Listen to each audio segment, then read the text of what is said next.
પાણી વગર પણ પૂર જેવી સ્થિતિ સર્જાઈ છે। શહેરમાં વરસેલા 12 ઇંચ વરસાદે પૂર્વ વિસ્તારને ગમરોળ્યું છે। ગુરુકુળ 4 રસ્તા, ડીમાર્ટ રોડ, પ્રથમ રેસિડેન્સી સહિતના વિસ્તારો પાણીમાં ગરકાવ છે। તંત્રના પાપે વિશ્વામિત્રીના પાણી ન આવ્યા હોવા છતાં પૂર્વ ઝોન પાણીમાં ગરકાવ છે। અનેક સોસાયટીઓમાં ઘૂંટણ સુધીના પાણી ભરાતા લોકો પરેશાન થઈ રહ્યા છે।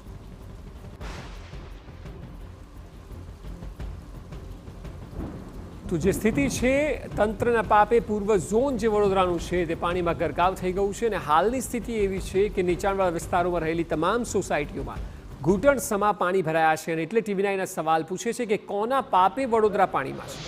કારણ કે પ્રશાસનની અણાવડત અહીં જોવા મળી રહી છે, જેને કારણે લોકો પરેશાન છે।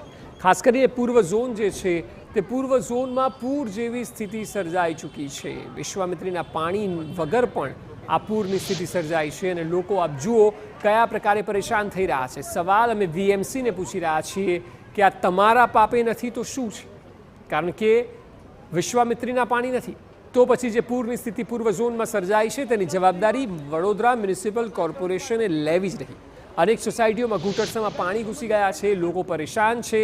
છેલ્લા 2 દિવસથી આની આ સ્થિતિ છે અને આ પાણી ક્યારે ઓસરશે તેનો કોઈ અંદાજ નથી, કારણ કે અણઘડ વહીવટને કારણે પાણી ઓસરવાનું નામ નથી લઈ રહ્યા અને આખો વિસ્તાર જે પૂર્વ ઝોનનો પટ્ટો છે તે પૂરની સ્થિતિમાં ગરકાવ થઈ ગયો હોય તેવું લાગી રહ્યું છે। આપણે સભા કરી હતી ને તે આખું જ ગાર્ડન તળાવમાં ફેરવાઈ ગયું છે અત્યારે।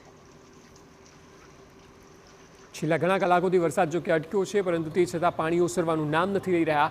એક તો પાણી જમા થવું પણ પ્રોપર ડ્રેનેજ સિસ્ટમ ન હોવાને કારણે પણ થતું હોય છે અને તેમાં પણ પાણી ઓસરી પણ નથી રહ્યું, એટલે બેવડો માળ વડોદરાના લોકો સહી રહ્યા છે અને ખાસ કરીને પૂર્વ ઝોનમાં રહેતા તમામ લોકો આ જળપ્રહારનો સામનો કરી રહ્યા છે।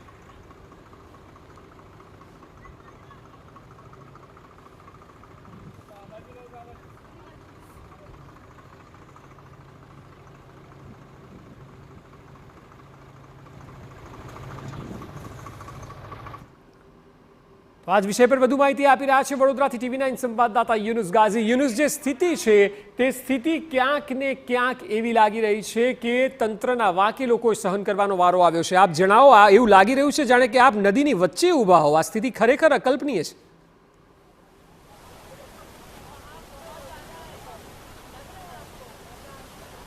વિશ્વામિત્રી નદીની આસપાસના જેટલા પણ વિસ્તારો છે ત્યાં લગભગ આ જ પ્રકારની સ્થિતિ છે અને પાણી સતત વધી રહ્યું છે। તેને કારણે અત્યારે જે મારા ઘૂંટણસમાં પાણી ભરાય છે, મારાથી ઊભું રહેવું પણ મુશ્કેલ બની રહ્યું છે। જો હું થોડુંક પણ સંતુલન ગુમાવું તો હું પણ આ પાણીમાં ખેંચાઈ શકું છું। લગભગ વિશ્વામિત્રી નદીની આસપાસના જેટલા પણ વિસ્તારો છે તમામ વિસ્તારોની અંદર આ જ પ્રકારની સ્થિતિ છે। સમા ગામની અંદર જે જલારામ મંદિર નો જે વિસ્તાર છે તેની આસપાસના વિસ્તારોમાં આ પ્રકારની સ્થિતિ છે। લગભગ તમામ વિસ્તારોની અંદર આમ તો આ જ પ્રકારની સ્થિતિ છે, પરંતુ અહીંયા થોડી વિકટ પરિસ્થિતિ છે। એનડીઆરએફની એક ટીમ પણ આસપાસના વિસ્તારોની અંદર ફરી રહી છે કે જો ગંભીર પરિસ્થિતિ સર્જાય તો તાત્કાલિક મદદ પહોંચાડી શકાય।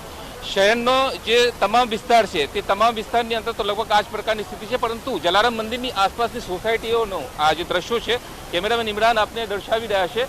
આ જે દ્રશ્યો છે તેના ઉપરથી આપ કલ્પના કરી શકો છો કે આગામી અમુક કલાકોની અંદર વડોદરા શહેરની સ્થિતિ શું થઈ શકે છે। જો સતત જે આજવા સરોવરનું રૂલ લેવલ મેન્ટેન કરવા માટે, પાણીની જે સપાટી છે તે જાળવી રાખવા માટે સતત વિશ્વામિત્રી નદીમાં પાણી છોડવામાં આવશે તો પછી સતત પાણી વધતું જ રહેશે અને આ જ પ્રકારની સ્થિતિ સર્જાતી રહેશે। સોસાયટીના અમુક મકાનો છે તે મકાનોની અંદર જે આપ જોઈ શકો છો કે જે અમુક મકાનોની અંદર પણ પાણી ઘૂસવા લાગ્યા છે અને જો સતત પાણી વધતું રહેશે તો પછી ઘરોની અંદર ખાના ખરાબી સર્જાવવાની સ્થિતિ સર્જાઈ શકે છે। સ્થાનિક લોકો સાથે વાત કરી, કયા વિસ્તારોની અંદર આ પ્રકારની સ્થિતિ છે? આ પ્રકારની સ્થિતિ કયા વિસ્તારોમાં છે? તમે અહીંયા રહો છો? આ પાણી આ પ્રકારની સ્થિતિ આસપાસની સોસાયટીઓમાં ક્યાં ક્યાં છે? અહીંયા પાછળ બે સોસાયટી છે ત્યાં છે, સામેની સોસાયટીઓમાં બી છે, પાછળ તો સમા તળાવ છે, વિશ્વામિત્રી નદી છે, ત્યાં પાછળ સમા ગામ આખું ડૂબી ગયું હશે મારા ખ્યાલથી। હું જઈ નથી શકી જોવા। આ બાજુની બધી સોસાયટીઓ છે ત્યાં પણ પાણી ભરાયું છે।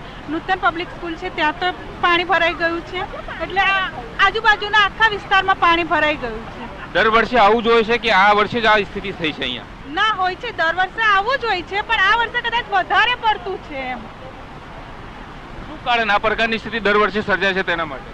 આ કોર્પોરેશન જવાબદારી છે. આમાં ગટારોને બધું સાફ વ્યવસ્થિત થતું નથી, એના માટે આ પાણી ભરાય છે. અને આ છોડેલું પાણી આવેલું છે, અત્યારે ભરાવો થયેલો છે પાણીનો. પેલી બાજુ કેનલ સાઈડે બી પાણી ફૂલ ભરાઈ ગયા છે, બધે કેનલની પેલી બાજુ સાઈડે ત્યાં બી બધાના ઘરો પાસે પાણી આવી ગયા છે. આગળની કઈ કઈ સોસાયટીઓમાં પાણી ભરાયેલા છે આ પ્રકારની? ગામમાં ભરેલું છે પાણી, ગામમાં આખું મંદિર તક ભરાઈ ગયું પાણી. ઘરોની અંદર પણ પાણી ઘરોની અંદર છે, અમુક ઘરોમાં, બાકી ગામમાં એટલું બધું નહીં પાણી. ઘરોની અંદર પણ પાણી ભરાયેલા છે. જે યોગેશ્વર સોસાયટી અને જલારામ ગામનો જે પ્રવેશ દ્વાર છે તેની આસપાસના વિસ્તારો જે છે એ બતાવવાની કોશિશ કરીશ. જે લોકોના વાહનો પાર્ક કરેલા છે તે પણ ડૂબી ચૂક્યા છે. બાઇકો તો સંપૂર્ણ ડૂબી ગઈ છે, પરંતુ કારનો જે અડધો ભાગ છે તે પણ ડૂબી ગયો છે. મોટાભાગે લોકોને ટ્રેક્ટરમાં અવર જવર કરવાનો વારો આવ્યો છે. શહેરના જ્યાં પણ પાણી ભરાયેલા વિસ્તારો છે ત્યાં ટ્રેક્ટરો ફરી રહ્યા છે. અહીંયા જે સમા ગામની અંદરનો આસપાસનો વિસ્તાર છે તે વિસ્તારની અંદર પણ ટ્રેક્ટરો ફરી રહેલા દેખાઈ રહ્યા છે. તંત્ર જ્યાં મદદે નથી પહોંચ્યું ત્યાં સ્વયંસેવી સંસ્થાઓના જે કાર્યકરો છે તેઓ જરૂરથી પહોંચી રહ્યા છે અને મદદ પહોંચાડવાની કોશિશ કરી રહ્યા છે. ત્યાં કેટલા લોકો ફસાયેલા છે? આમાં શું છે, ફસાયા નથી. અત્યારે મારું ટ્રેક્ટર લઈ અને નાસ્તો કરવા, લોકોને નાસ્તો આપવા ગયેલા છે સેવા માટે. કેટલા લોકો હશે ત્યાં? કે લગભગ કમસે કમ 25-30 મકાનની સોસાયટી ખરી. જીવન જરૂરી ચીજ વસ્તુ પહોંચી શકે એવી હાલત? હા, અત્યારે તો નથી, પણ અત્યારે શું કરીએ છીએ અમે, ટ્રેક્ટરમાંથી સેવા માટે નાસ્તો, કઢી, ખીચડી લઈને પહોંચાડીએ. જીવન જરૂરી ચીજ વસ્તુઓ લઈ જવી પણ મુશ્કેલ બની છે. લોકો જોઈ રહ્યા છો કે પીવાના પાણીના બોટલ પણ લઈને જઈ રહ્યા છે. અત્યંત વિકટ પરિસ્થિતિનું નિર્માણ થઈ રહ્યું છે અને જો સતત વિશ્વામિત્રી નદીમાંથી આ જ પ્રકારનું પાણી નીકળતું રહેશે, તંત્ર દ્વારા આ પાણી ઠાલવવામાં આવતું રહેશે આજવા સરોવરનું વિશ્વામિત્રી નદીમાં, તો તે આસપાસની સોસાયટીઓમાં સતત ફરતું રહેશે અને આ જ પ્રકારની સ્થિતિ રહેશે. જરૂરથી સ્વયંસેવી સંસ્થાઓ મદદે આવેલી છે અને નીચાણવાળી જે સોસાયટીઓ હતી અથવા તો નદી કાંઠાના વિસ્તારમાં રહેતા ઝૂંપડપટ્ટીના લોકો હતા ત્યાં મદદ પહોંચાડવામાં આવી છે. પરંતુ કરતા એ નેતાઓ અને વીએમસી ના અધિકારીઓ ક્યાં છે? કંઈ કહેવા તૈયાર છે? જોવે છે જે પરિસ્થિતિ અત્યારે આપ બતાવી રહ્યા છો તેમના પર તેમની કોઈ ચિંતા વ્યક્ત કરવાની વાત છે કે નહીં? આ એમના પાપે લોકો હેરાન થઈ રહ્યા છે.